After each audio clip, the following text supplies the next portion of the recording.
Egun ondenei eta ongi etorri Urubia podcastaren 10. atalera. Aroztegiko kasua aztertuko dugu egun.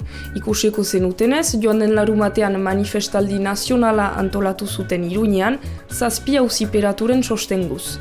Aroztegiko laborantza lujak eraikuntza proiektu batetik babestu zituzten 2021 kanpaldi bat eginez.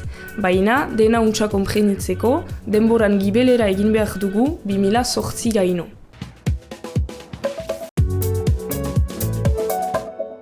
Ongi ulertzeko lehenik, Baztango udalerria administrazio eremu bat da, hainbat egi barne hartzen eta kudeatzen dituena.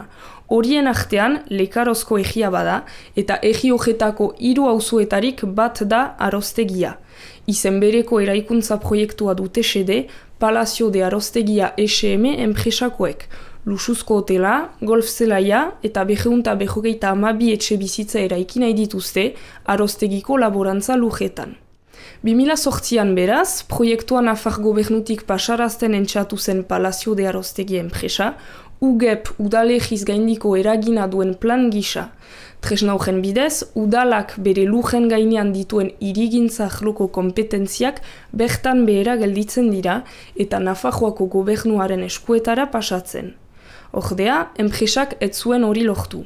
2009an proiektua Nafarroa baik kudatzen zuen Baztango udalegiraino heldu zen, zeina ados agertu baitzen laborantza lur zirenak lurzoru edo lur eraikigarri bezala aldatzeko.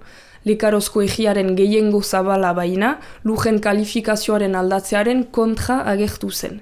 Gertakari horien arira, Baztango zenbait egitarrek plataforma bat sortu eta enpresa sustatzailea auzitara eraman zuten. 2013an, Nafarroako auzitegi nagusiak egitajen plataformari arrazoi eman zion eta eraikuntza proiektua legez kontrako izendatu zuten. Auzitegi gorenak erabakia behetsi bazuen ere, 2015an enpresak eskaria behitu zuen eta bozetarako 2 egun falta zirela, UPN-eko gobernuak UGEP gisa onartu zuen Aroztegikoa, Lekarozko egiari zegozkion erabakitzeko eskubideak bazterturik. Urteak aitzina, proiektuaren alde eta kontra lehatu izan dira alderdiak. Egitajen gehiengoa baina, proiektuaren kontra agertu da hasieratik. Aroztegiko elkartasun komiteak uste du Nafarroako gobernuak baztandajei sorgor eginez jardun duela, eta beraz, ari dagokiola, UGEPa bertan behera utzi eta ebatsitako lujak nekazariei eta Baztango batzar nagusiari itzultzea.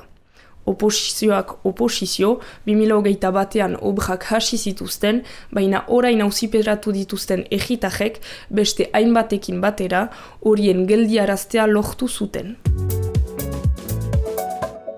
Obrak asterazioa zela, 2021ko apirilean, Aroztegiko lanak geldiarazteko kanpaldi batean parte hartu zuten hainbat militantek, Baztangoak eta sostenguz Euskal Herri osotik etorritakoak ere bai. Makinak heldu bezain fite heldu ziren lanen trabatzera. Hainbat gau eta egunez egon ziren Aroztegiko lujetan kanpatzen. Akusazioak talde kriminal antolatu bat osatzea egozten die eta derrigortze eta bortxa delituen erantzule izatea. Orotara, 20 urteko kartzela zigorra eta 56.000 euroren isunak galdegin dituzte 7 baztandajen dako. Auzipetuen aldeko Aroztegiko elkartasun komiteak kanpaina bat abiatu zuen absoluzioa eskatzeko eta harekin bat egin dute Baztango udalak eta Baztango batzar nagusiak.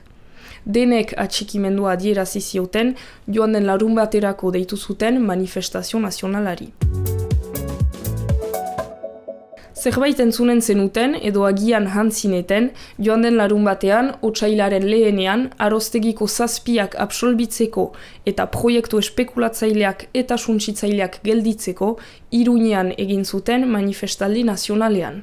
Antolatzailean arabera, 18.000 egitarrek hartu zuten parte.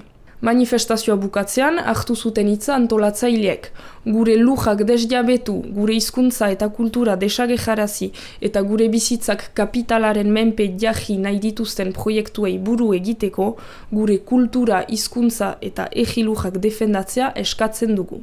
Aroztegiko proiektuaren antzeko Euskal Herriko beste zenbait proiekturi ere egin zieten erreferentzia, ala nola kanboko Marieneko lujei eta Urdaibaiko Guggenheimen sedeari.